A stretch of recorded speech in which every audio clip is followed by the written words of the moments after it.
type of guy, but all those guys have done an exceptional job of just saw those guys out there lining guys up today at the walkthrough. Hey, make sure you check the special teams depth chart. Come, dress this way, do this, do that, and exactly what we need to have on to be a great team. Coach, after Kelly's tenure here and the success he had, talk about the pressures you feel. Have you talked to him at all? Has he offered you any advice at all on what to do and what to expect coming up?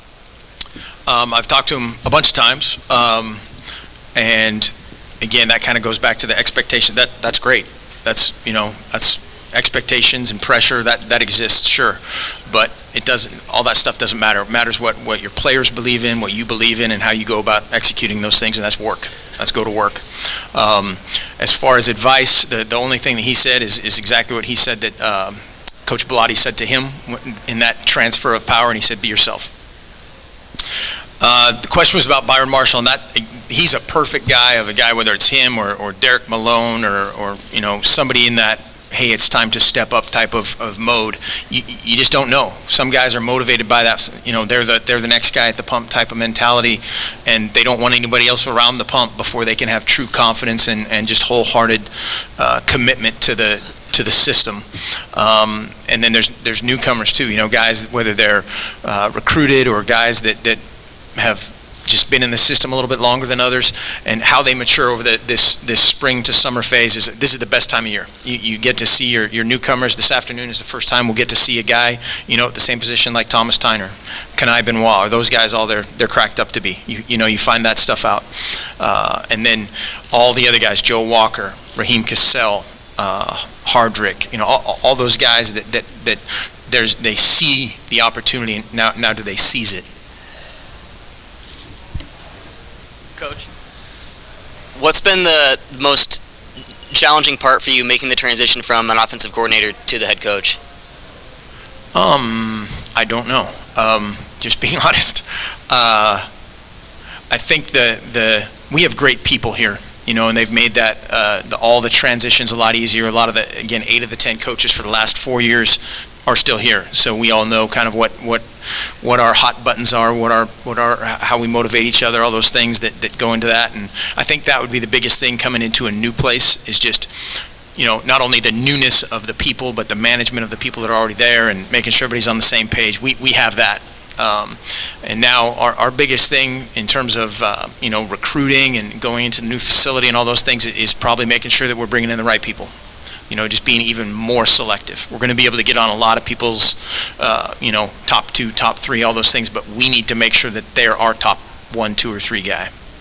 More so, more now more than ever.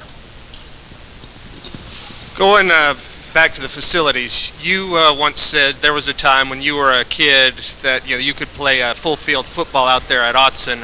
Given that, did you ever envision that a building like this could have been put up now? Or I probably would have lost that bet. Growing up, if we were talking about this the other day, if somebody would have told me in the last 10 years that we'd have this building, Texas wouldn't go to a bowl game, and Washington would go winless, that I would have lost that bet. I would not have bet by NCAA regulation. Of course, I would not have bet. But if I would have, I would have lost. But it's just a commitment. I mean, it's just a demonstration of the commitment of this place. And you look back again the other night at that donor function. There were people there, during the lean years, very lean years, and to see the look on their face. And there was never. I talked to Paul Wiggins, Marcus Woods, a bunch of guys that had an opportunity to do a lot of special things, and would have definitely at this point had an opportunity to be jealous.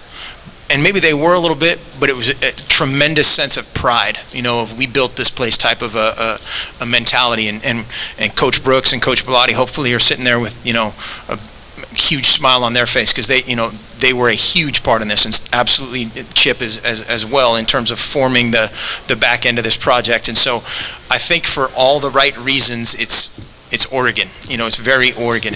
We've become an adjective for how it's been done. Coach, now that you've had a chance to be in it, how big of an impact is that football facility going to have on recruiting in your mind? I think it's going to be huge. I think it's just I told our team last night, we expect them to do unconventional things, and we support them in an unconventional way. And it's a commitment to our student athlete. It's a commitment to now we can even ask more out of them because we can support them even better. We can coach them better. We have true facilities where every position room is taken care of in a good teaching environment, whereas in the past we didn't have that. We didn't have every guy accounted for. And from a recruiting standpoint, I think it's immeasurable. The response has obviously been off the charts, positive, and then it just goes back to us. Our first two things when we talk about recruits are character and attitude, and that can never change and never will change.